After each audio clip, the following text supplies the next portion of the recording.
नमस्कार, मैं शाश्वता बालिका आप सभी को अपने चैनल में तहे दिल से स्वागत करती हूँ। भाग्य बड़ा है या कर्म बड़ा है? यही प्रश्न युधिष्ठिर ने पितामह भीष्म को किए थे और पितामह भीष्म ने एक सुंदर कहानी के जरिए, एक सुंदर कहानी के माध्यम से उसका उत्तर दिए थे। वो कहानी थी ब्रह्मा और वशिष्ठ ऋषि के बीच में जो संवाद, जो वार्तालाप हुआ था। ये वर्णित है महाभारत के अनुशासन पर्व में 6ठे अध्याय में। अगर मिट्टी अच्छी है और हम अच्छा बीज बोते हैं तो जो पौधा होता है वो एक फलदार वृक्ष में परिवर्तित हो जाता है। अगर मिट्टी अच्छी है और हमने जो बीज बोते हैं वो अच्छा नहीं है तो अगर वृक्ष हो भी जाता है, पौधा होके वृक्ष हो जाता है तो वहां फल नहीं हो सकता है। अगर मिट्टी अच्छी नहीं है और हमने जो बीज बोते हैं वो अच्छा है, अगर पौधा हो जाता है तो भी वहां फल नहीं हो सकता है। अगर मिट्टी अच्छी नहीं है और हमने जो बीज बोते हैं वो भी अच्छे नहीं है तो पौधा हो ही नहीं सकता है, वृक्ष हो ही नहीं सकता है। आइए समझते हैं कि ये बीज क्या है और ये मिट्टी क्या है। मिट्टी है हमारे इस जन्म में जो हम कर्म करते हैं उसका सार, और बीज है हमारे पूर्व जन्म में किया हुआ कर्मों का सार। वही प्रारब्ध है, वही भाग्य है और वही नियति है। प्रारब्ध को हम बदल नहीं सकते हैं, चेंज नहीं कर सकते क्योंकि वो पूर्व जन्म के हैं। पर इस जन्म में अगर हम धर्म के साथ रहे, मनुष्य धर्म को निभाते हुए हमने अगर कर्म करते हैं तो हमारे लिए वो बहुत लाभकारी होगा। धर्म मतलब मनुष्य का धर्म, मानवीय धर्म, स्नेह, प्रेम, दया, क्षमा, सहानुभूति, ये सब मानवीय धर्म है, मानवीय गुण है।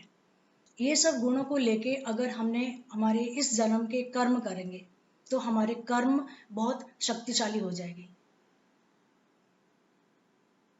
और प्रारब्ध कर्म तो आया हुआ है हमारे साथ इस जन्म में, इसीलिए भाग्य ही कर्म है और कर्म भाग्य से ही बनता है।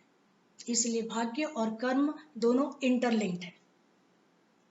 अगर ज्योतिषीय परिप्रेक्ष्य में देखते हैं तो जन्म कुंडली के नवम भाव जो है वो है हमारा भाग्य भाव। वही है हमारा भाग्य, वही हमारा नियति और वही हमारा धर्म है।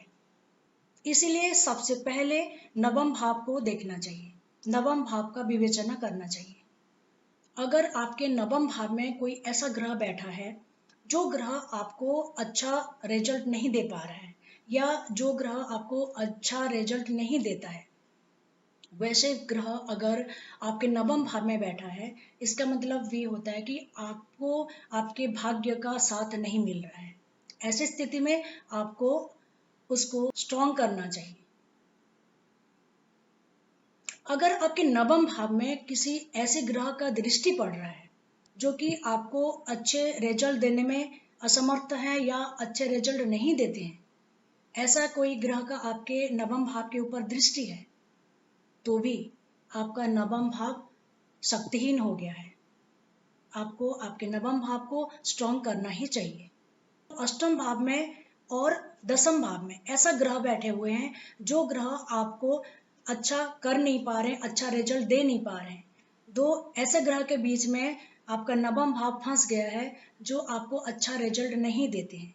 ऐसी स्थिति में आपका जो नवम भाव है, आपका प्राप्त कर्म है, वो कमजोर हो जाता है, शक्तिहीन हो जाता है। ऐसे में आपको नवम भाव को अवश्य स्ट्रॉन्ग करनी चाहिए। आपने स्तोत्र पाठ करिए, मंत्र जाप करिए, स्टोन पहनिए, जेम स्टोन पहनिए, पर आपको नवम भाव को स्ट्रॉन्ग करना ही पड़ेगा। अगर आपके नवम भाव के स्वामी वो 6ठे भाव में, अष्टम भाव में या द्वादश भाव में बैठे हुए हैं तो आप मान लीजिए कि आपका भाग्य जो है वो कमजोर हो गया है। ऐसे में आपको आपके भाग्य को बहुत स्ट्रॉन्ग करना पड़ेगा। अगर आपका भाग्य स्थान का अधिपति, भाग्य स्थान का स्वामी भाग्येश सूर्य देव है तो आपको सूर्य उपासना करनी चाहिए। सूर्य का जो जेमस्टोन है माणिक्य, आप माणिक्य धारण कर सकते हैं। एस्ट्रोलॉजर को पूछने के बाद ही आप कोई रत्न धारण करिए। नहीं तो आपने शिवोपासना भी कर सकते हैं। भगवान शिव का आपने प्रार्थना कर सकते हैं, पूजा कर सकते हैं। अगर आपका भाग्य भाव का स्वामी या अधिपति या भाग्येश वो चंद्रदेव है, तो आपने उनके जो जेमस्टोन है, रत्न है, मोती, उसको आप धारण कर सकते हैं। आपने माँ भगवती, माँ दुर्गा के शरण में जा सकते हैं, उनका पूजा कर सकते हैं, आराधना कर सकते हैं। आप शिवोपासना भी कर सकते हैं। अगर आपका भाग्य भाव का स्वामी या भाग्य भाव का अधिपति वो मंगल देव है, तो आपने मंगल देव के जो इष्ट देव हैं वो हैं शिव भगवान या कार्तिकेय भगवान, मुरुगन भगवान। उनका आपने शरण में जाइए, उनका पूजा करिए, उनका आराधना करिए। और आपने उनका जो जेमस्टोन है, रेड कोरल, मूंगा, उसको भी आप धारण कर सकते हैं। अगर आपके भाग्य भाव का स्वामी, भाग्य भाव के अधिपति ये अगर बुध देव होते हैं, तो आपने भगवती गौरी माता दुर्गा को आपने पूजा कर सकते हैं, आराधना कर सकते हैं, उनकी कृपा आपको चाहिए। नहीं तो आप उनके जेमस्टोन पन्ना भी धारण कर सकते हैं। आपने विष्णु सहस्त्र नाम भी जाप कर सकते हैं। अगर आपके नवम भाव के अधिपति नवमेश जो हैं वो गुरुदेव बृहस्पति हैं, तो आपको ललाट में केसर का तिलक लगानी चाहिए। आपने शिवोपासना कर सकते हैं या पुखराज या येलो साफायर उसका धारण कर सकते हैं। अगर आपके नवम भाव के स्वामी शुक्रदेव हैं, तो आप उनके इष्ट देवी लक्ष्मी माता को पूजा कर सकते हैं, आराधना कर सकते हैं। या उनका जो रत्न है, हीरा या स्फटिक या व्हाइट जिरकन, उसको भी आप इनमें से 3 में से कोई एक को आपने धारण कर सकते हैं। आपने अगर लक्ष्मी माता का पूजा नहीं कर पा रहे हैं, तो आपको शिवोपासना करना चाहिए। अगर शनिदेव आपके भाग्य से, तो आपको नीलिया या नीली या नीलम इनमें से कुछ एक पहनना चाहिए। आपने शनि भगवान के जो इष्ट देवी हैं वो हैं दक्षिण काली, उनके आपने आराधना कर सकते हैं, पूजा कर सकते हैं। नहीं तो आपने शिवोपासना कर सकते हैं। अगर भाग्य भाव में आपके राहु बैठ गए हैं, अर्थात आपके भाग्य भाव से आपको वो दूर कर देंगे, क्योंकि राहु देव का काम है, उनका प्रकृति है अलग कर देना। वो जहां भी बैठते हैं उस जगह से आपको अलग कर देंगे, इसलिए आपको वो भाग्य भाव से दूर कर देंगे। ऐसी स्थिति में आपने शिवोपासना करिए तो राहु देव तुष्ट होंगे। और अगर केतु देव आपके भाग्य भाव में बैठे हुए हैं, तो आपने केतु देव का दान करिए, क्योंकि केतु देव दान में संतुष्ट होते हैं।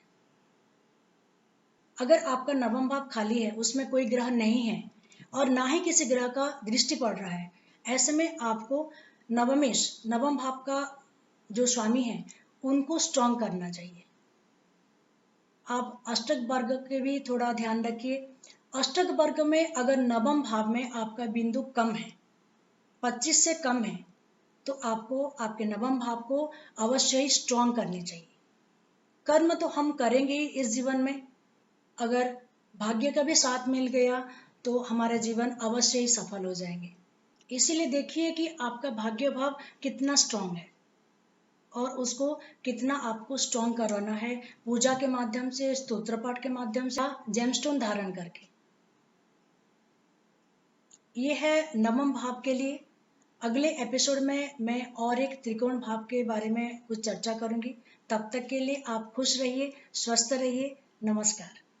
आपको अगर ये वीडियो अच्छा लगा तो प्लीज लाइक करिए, कमेंट करिए और शेयर करिए। और हाँ, सब्सक्राइब करना मत भूलिएगा। धन्यवाद।